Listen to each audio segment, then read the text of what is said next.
What's happening, folks? Back with another reaction, back with some more punk rock, and we're back with some more Strung Out. And back with more from Twisted by Design, 1998. Again, the one album of theirs I did have, though as we've gone through it, it's become clear how little I listened to and appreciated it. In any case, we are moving on to the next track, which is Tattoo. A tattoo, it's a fertile ground for metaphor or simile, meaning sometimes things which are like seared into someone. I guess that would be more like a brand, but sometimes experiences or interactions with another person can like leave their mark on someone, so I feel like it could be more figurative. Nevertheless, punk rock culture, there are a lot of people with a lot of tattoos, so I feel like it could be more literal. Either way, it's a single word title. Those tend to be tough to get a read on, so I will check afterward. In any case, let's listen. This is Tattoo by Strung Out from their 1998 album, Twisted by Design.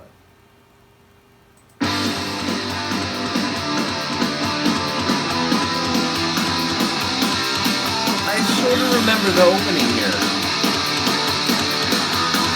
I remember liking that guitar riff.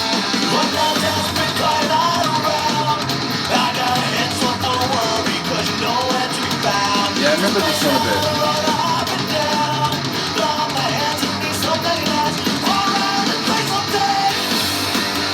Yeah. I think this is one of the ones I actually did play.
For this album. It is. Okay, so in the album insert, which is up on my wall, I don't know if like people will have seen, like I did a video on Patreon where some of the albums that are off camera you can see, which is to say, this is the one, where is it? There it is.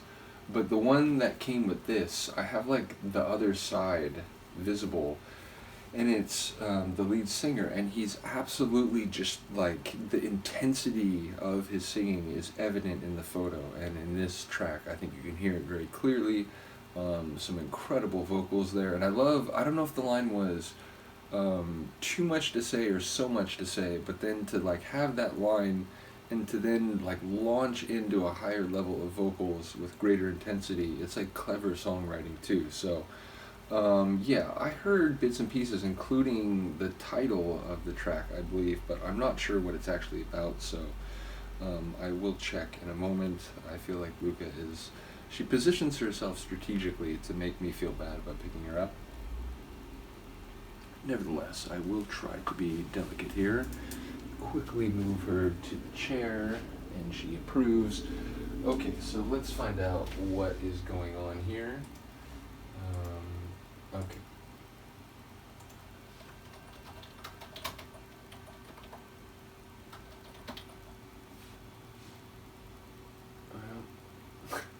regret to inform you that I'm processing another video. Everything's slow. Okay, here we go. So, another desperate call, you're not around.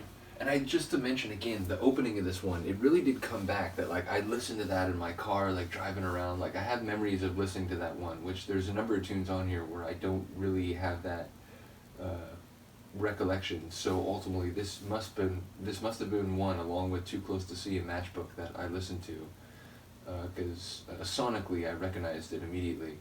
In any case, another desperate call, you're not around. I got a head so full of worry because you're nowhere to be found. Displaced and out of order, I've been down. On my hands and knees so many nights, crawling around this place for days. Well, I know you heard me say it all before. I can bleed myself so many times before I start to doubt. But this time I'm gonna let it go. You're way too far away, and I've got too much that I want to say. It is too much. And I'm hanging on to every word I never said to you. That's a really clever line, and a painful line too. It's like all the things that you think like might have made things play out differently, all the things that you really felt you should have gotten off your chest or whatever, and you're just running them through your head because the opportunity to say them, it's not around anymore. But yeah, I never said to you here in the phone booth, or in this phone booth, guess I'll wait around and pay my dues. Tonight I got a new best friend. Chemical inebriation. I'm passing time without you all alone. I was never one for patience. I was never one for trust. I'm a little bit neurotic, so ignore me if you must. This brain of mine won't let me let it go. I'm not gonna let you get away. I've got too much that I want to say. So yeah, sounds like someone who has been broken up with or left behind, and they're really having a hard time accepting it, and they're sort of, getting high, getting faded, as we might have said in the 90s, because they don't see any purpose to it outside of the situation. But it's funny because like they sound angry also, that like they were wronged in some ways, or at least not treated the way they should have been, and they have things they'd like to say about that, but it doesn't matter because the other person's too far away, so they can't get that catharsis or fulfillment, and they also are not in the relationship anymore. So yeah, it sounds like a tough place to be. Tattoo, what was it again? What was the line specifically? In fact, now that I look at it, was that line actually in there? Or that word? I thought I had heard it, but I guess not, because I don't see it here. Maybe it was like, pay my dues, I heard as tattoo. That might have been it. Either way, yeah, it sounds like a song of psychological pain and sadness. But also someone who's sort of angry, and because of that, sort of making decisions that in the long run may be even more problematic. So, yeah, a tough one. We're into the final couple, Just Like Me, which I don't remember by name, but then we get to Matchbook, a tune I absolutely do know. I always forget these things, but I suppose I can check now that I'm already here on the internet, as they say. Nope, did not react to Matchbook in my early punk rock days, so I'm excited to talk about that one. I think I remember it pretty well, but sometimes you do these reactions and songs that you do know, you listen to in this context. It's like, whoa, there's more going on there than I was recalling, so we'll see if that happens.